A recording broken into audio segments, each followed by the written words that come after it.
A7 news channel मध्ये आपले स्वागत। आझम कॉलनी मेन रोडवर नाल्याच्या पाण्याचे डबके, दुर्गंधीने नागरिक त्रस्त, नागरिकांसह शाळकरी मुलांना त्रास, पालिकेकडून उपाययोजनेची मागणी। हिंगोली शहरातील आझम कॉलनी परिसरातील मेन रोड लगत असलेल्या एका फ्लॅटच्या लेआउटच्या रिकाम्या जागेत गेल्या अनेक वर्षांपासून शहराच्या दुसऱ्या भागातील नाल्याचे पाणी जमा होत आहे।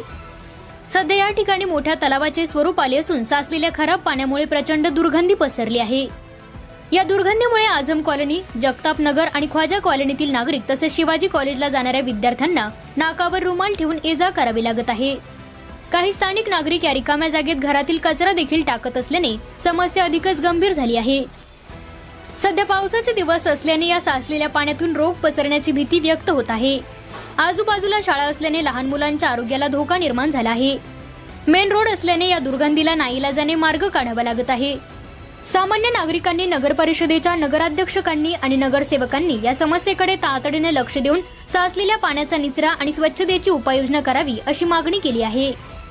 A7 न्यूज चॅनलसाठी अनिस अहमद, हिंगोली।